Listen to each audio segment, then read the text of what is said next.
suis fils de la terre où la lune est toujours pleine. Fils de ceux qui vivent là-bas, là-bas dans les plaines. Je suis fils des hommes abattus, combattus sur le chemin de la conquête. Fils de ceux qui ont mangé l'enfant de la reine et bu le sang du fleuve. Je suis Placide Conan, écrivain ivoirien, poète, slameur, membre de l'école des poètes de Côte d'Ivoire. Ceux qui ont voulu te tuer hier sont ceux qui te protègent. En 2002, ce n'est pas toi qui les as embauchés, mais c'est toi qui les paies. Le pays va bien parce que les pauvres d'avant ne sont plus pauvres, ils sont morts. On attend tous le jour où il fera jour sur tes remords. Il bien qui s'est t'a humilié, toi tu l'as laissé dans le restaurant. Le ministre a joué le debout, mais le pays combat bien les stupéfiants. L'émergence est là, c'est vrai que tes ministres ont pris du poids, mais je te l'avais dit, on restera toujours dans le bas-fond tant que l'émergence d'un pays se basera sur un pont. Au départ, j'étais simplement un écrivain, poète, slameur. Après, donc j'ai rencontré le slam grâce à l'école des poètes, le collectif au nom du slam.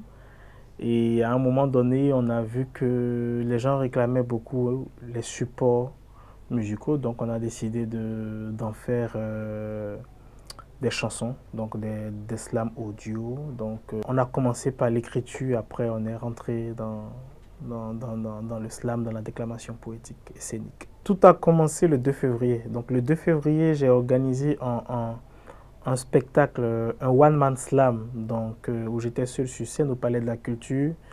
Et pour annoncer le 2 février, donc j'ai décidé de faire un single comme ça. Le single a eu un succès et après le spectacle du 2 février, je me suis rendu compte à quel point les gens aimaient ce que je faisais, à quel point les gens avaient envie d'entendre certaines vérités, à quel point les gens épousaient ma vision du slam, de la poésie, ma vision artistique. Donc, j'ai décidé de faire carrière depuis le 2 février, quand je suis descendu de la scène.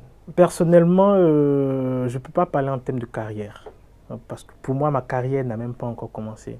Je suis en train de chercher à commencer ma carrière, mais j'ai quand même des singles qui sont disponibles. Donc, je parlais du single Que Dieu bénisse le 2 février. Et après ça, il y a Constat. Donc Constat qui fait un peu, une sorte de résumé de la situation politique en Côte d'Ivoire. C'est un test très satirique. Après, on a Allô Maman, donc, qui donne une vision assez particulière de la Covid, de la situation donc, de la Covid-19, donc qui montre un peu les menaces liées, les difficultés, les menaces et les problèmes liés aux mesures qui ont été prises par nos gouvernements.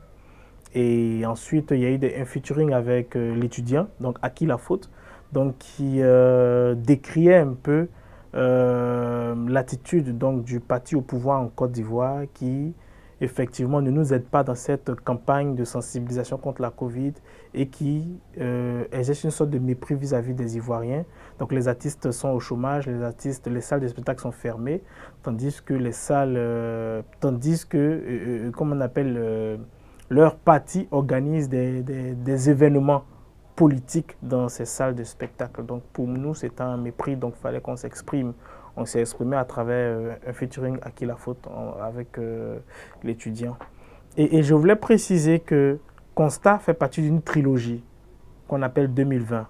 Donc 2020, c'est une trilogie donc, qui lutte pour des élections apaisées en Côte d'Ivoire. Donc le premier titre Constat, donc, qui fait une critique de la situation politique actuelle en indexant tous les acteurs politiques aujourd'hui qui nous créent des problèmes, il faut être réaliste. C'est mon style d'écriture que je transporte dans ma musique, dans mon slam. C'est mon écriture engagée, c'est tout ce que je suis, tout ce que je sens, tout ce que je vis, tout ce que j'aime, tout ce que je hais. Voilà. Donc, ma musique, c'est mon écriture. Des jours à la CPI nous ont plongés dans la nuit. Ce n'était pas un président qu'on pleurait, mais un fils du pays.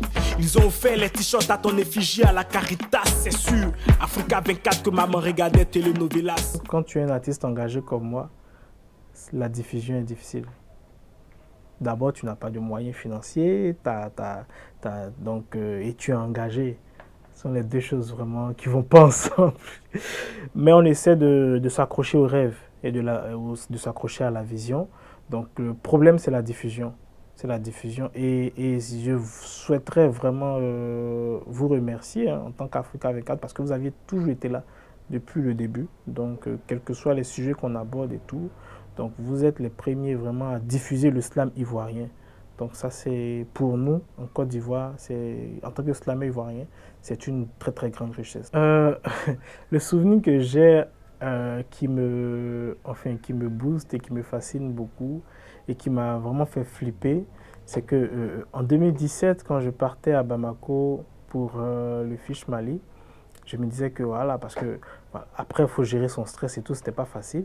Et donc, sur scène, j'ai dit, bon, personne ne me connaît ici, donc je rentre de toutes les façons, voilà, j'ai rien à perdre et tout, personne ne me connaît. Donc, je fais ma prestation, je quitte. Et quand je monte sur scène, puisque normalement, c'est une dizaine d'artistes, donc ils viennent de partout.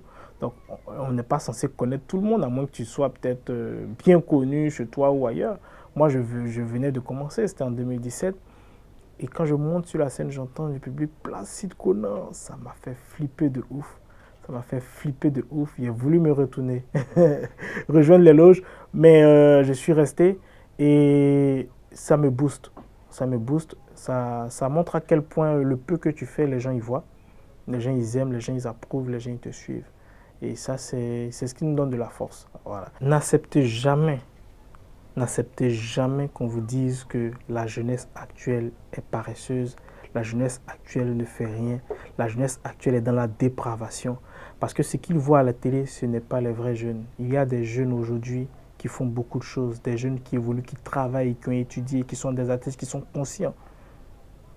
Donc, n'acceptez jamais qu'on vous dise que vous êtes des vauriens, que vous êtes d'une génération maudite. Non, non et non.